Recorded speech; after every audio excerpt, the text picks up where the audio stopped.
Now we are here in Schladming, 30 years after the first edition of the World Championship. What is the difference between 30 years ago?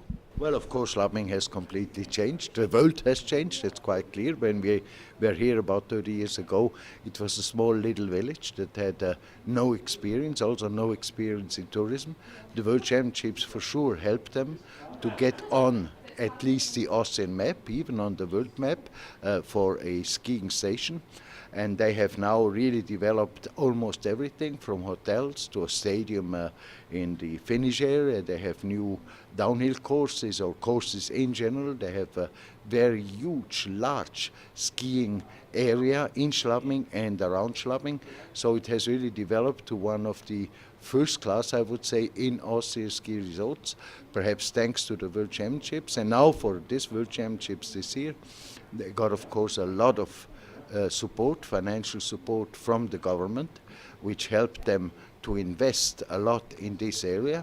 If it will be successful for the future, we will see, but I think for our World Championships it's extremely important that one country, for prestige reasons, is ready to invest such a lot of money and such or so many efforts for our sport.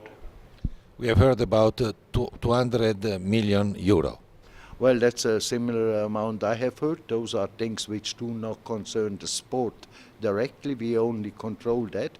But we have seen that they have been building like a congress center for the future, a stadium which is almost a football stadium for downhill, something we have never seen before. So I hope that will be successful. But the Austrians seem to be happy with that. Not all of them, of course, because it's a lot of money. But if you want really to have a success, you have to invest first, and they invested. What do you expect from the sports side? Which champion you think that will come out in this championship? Well, that's a pure speculation, of course. We all know that. We always have a surprise normally in World Championships. There are so many top athletes at the moment in the different nations. I personally hope, of course, that almost all participating nations will make a medal. It's not possible, but at least good results. For skiing as such and for the sport, we need, of course, many nations that win medals and not just the host nation. Who are the athletes that has surprised you more this year? Well, of course, we have, without mentioning names, we have an excellent slalom specialist in Austria. Don't forget in Italy, we have an outstanding team there with new names also in speed events. We have with the ladies, of course, an American girl who is absolutely top of top. And but you know, at World Championships, every nation can win. I don't expect Mongolia to win a gold medal, but many other nations, strong nations, and the teams have changed quite a lot. If you look at the Italian team, if you look at the French team, they have really made big progresses, and I sincerely hope that they will have a chance here to prove that.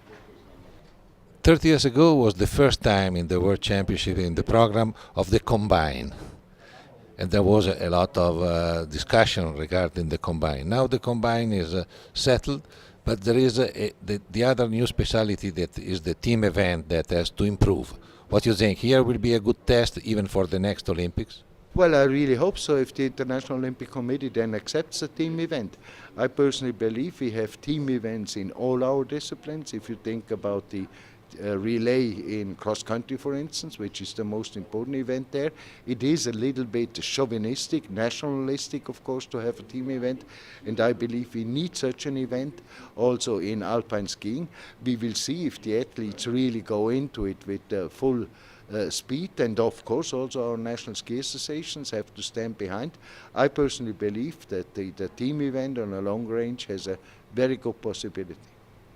Are you happy regarding the new rules for the skis, for the material, that there was some discussion before the competition, now it looks that it was going better? Well, you know, we are just in the middle of the season.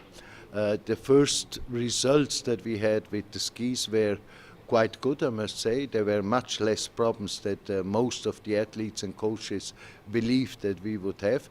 But I think it's too early to make a final analysis. We have to wait at least to the end of the season and to see if the reason that we had to change these rules, that means safety for skiers, less hurt people, less knee injuries.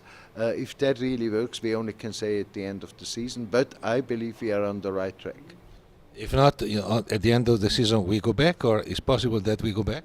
No, I think we have to be fair also to the ski industry and to the athletes. We have now agreed on these rules, and of course we will keep those rules at least for a few years.